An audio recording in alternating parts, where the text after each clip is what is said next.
Hey, what's up guys? So welcome ulit sa ating panibagong vlog. So ngayon ay may pupuntahan tayo na isang bagong park dito sa Tagum City. Sumisikat na kasi ito ngayon sa social media. Unique kasi ang park na ito dahil nasa gilid siya ng ilog. Pero bago tayo pumunta doon ay silipin muna natin at daanan itong the longest flyover in Mindanao, ang flyover ng Tagum City.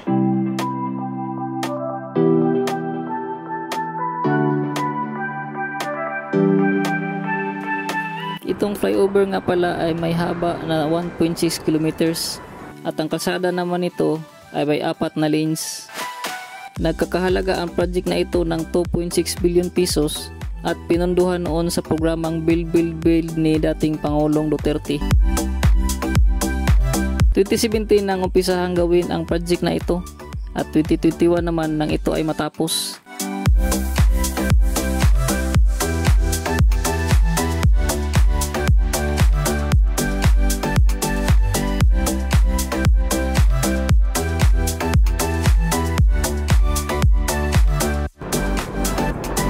Yan, so pababa na tayo dito sa flyover ng Tagum City.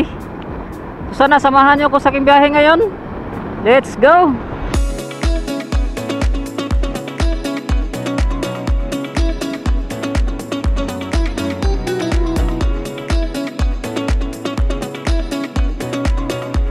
Ito pala ang Tagum City, binansagan din na the City of Palms.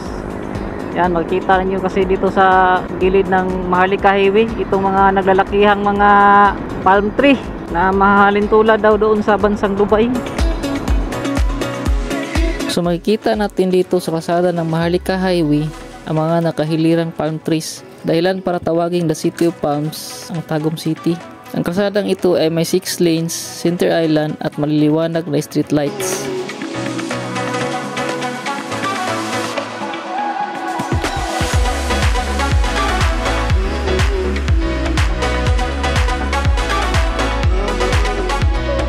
Yan, so nandito na tayo sa intersection nitong Barangay Madaom. Dito tayo pakaliwa.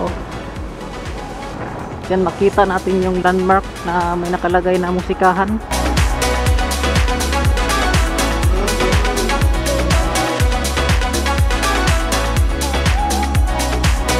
So dito na daw yun, pakanan. So nakita natin tong Rose Big Shop. Dito daw yun, papasok.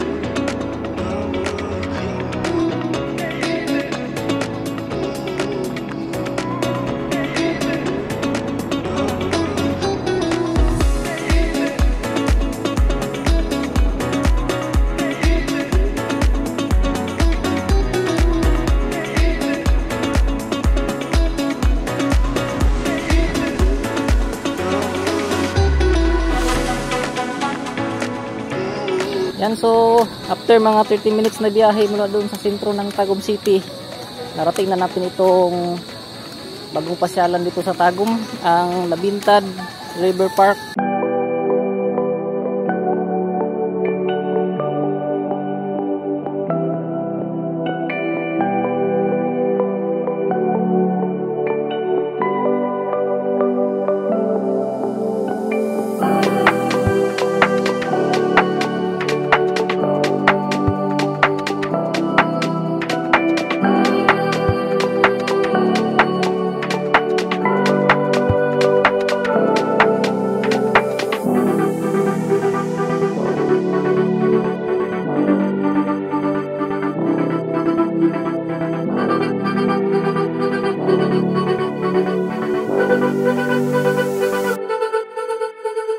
Ang park na ito ay napapaloob sa isang Muslim community area.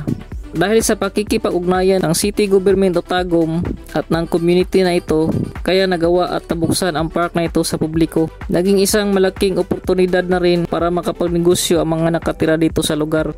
Dahil simula nang mabuksan ito noong April, ay dumarami na ang mga pumupunta dito sa park. Pero dahil nga nasa loob ang park ng isang Muslim community area at katabi lang din ito ng isang mosque, Kaya laging pinapaalalahanan ang mga pumupunta dito sa mga rules o bawal dito sa park bilang respeto na rin sa kultura at relihiyon dito sa lugar. At ito ang mga sumusunod. Bawal magsuot ng sexy at maiksing damit para sa mga kababaihan. Bawal magdala ng alak at magpatugtog ng musika. Bawal din ang karning baboy at magdala ng aso. Bawal din ang vandalismo at magkalat sa lugar. May enjoy pa rin naman ang park kahit may bawal dito.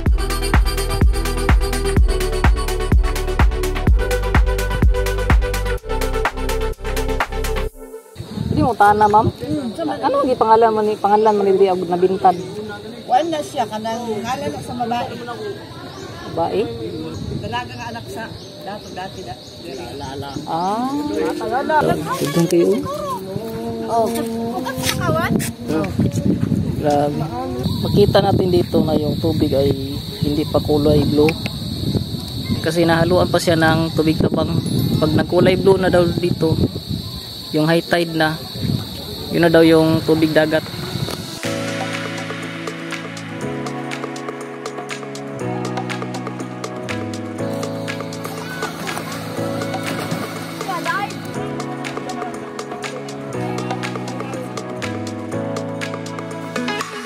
At ang kagandahan dito sa park ay pwede ka pa maligo dito nang walang bayad. Pwede ka rin mag-argila ng bangka dito at sumakay paikot dito sa area.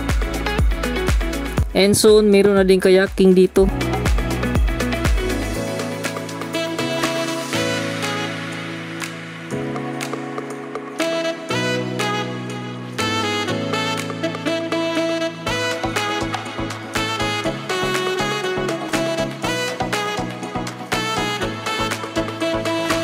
Marami din ang tinitindang pagkain dito sa park kaya hindi ka magugutom kahit hanggang gabi ka tumambay.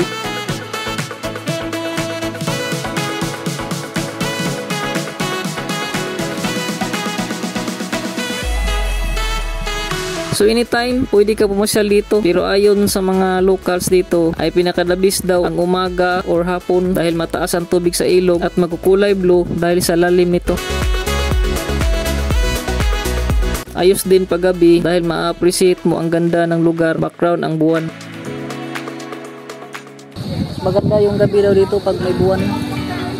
These are times they won't last forever, but I know that you've been scarred. There's nothing we can't heal together. You know you got my heart, and I'll never leave. Kaya sa gustong pumunta dito sa Nabintad Riverside Mini Park ay ipapaalala ko lang muli ang mga rules o bawal dito para naman ma-enjoy nyo ang pagpasyal dito sa park.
Yan, so hanggang dito na muna yung explore natin ngayon.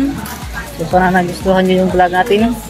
So huwag kalimutang i-like at i-share ang video na to at saka pag-subscribe na rin sa aking channel. Yun lang, salamat!